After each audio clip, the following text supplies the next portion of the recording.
I am the way, the truth, and the life. It says, therefore, being always of good courage,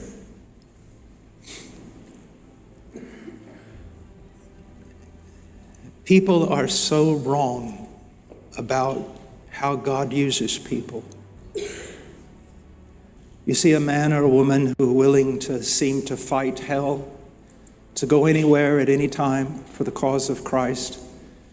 You see someone with seemingly exceptional piety or devotional life, you automatically attribute it to something within them, something about them.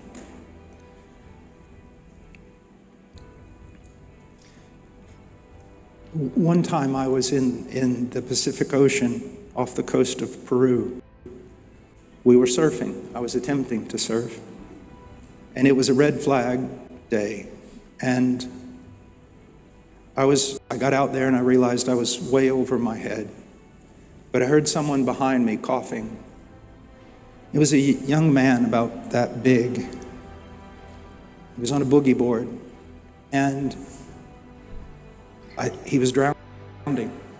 And so automatically I thought, I'd go over there. And then right when I was about ready to reach his board rope, I realized if he grabs a hold of me, he'll kill me. We'll both drown. And so I paddled over and called some surfers, about 6 other men. It took about 25 minutes to get him into the coast. Those experienced surfers, they were scared. Now, I outweighed him by 85 pounds. On land or anywhere else, I could have taken him out with one arm. What was going on? In that water, he could have drowned many of us. From where did his strength come? Was it physical? No. Was it strength of will? No. What made him so dangerous, so strong? It was sheer need. He knew he had nothing. He knew he had no strength, no hope. He knew he was going to drown. He knew he was going to die.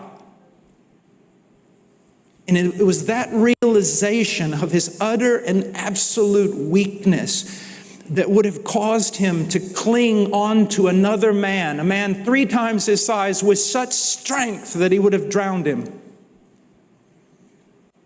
That is true spirituality. When you see men or women who are strong or pious or seem extraordinary, you automatically attribute it to something in them, some strength. And that's not at all the case. They have recognized their utter weakness, their utter inability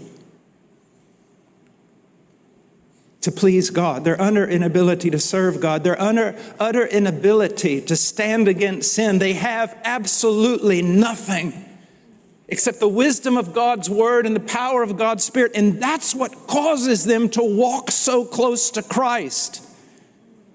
It's not their strength, it's the recognition of their weakness. And if you sit there and say, well, I don't walk so close, maybe you have not recognized your weakness and your need of strength. I have served him for almost 4 decades. Every year I have a greater recognition of my weakness. And those who believe, it is I who was dead but is alive forevermore, and I who dwells in the hearts of my chosen ones.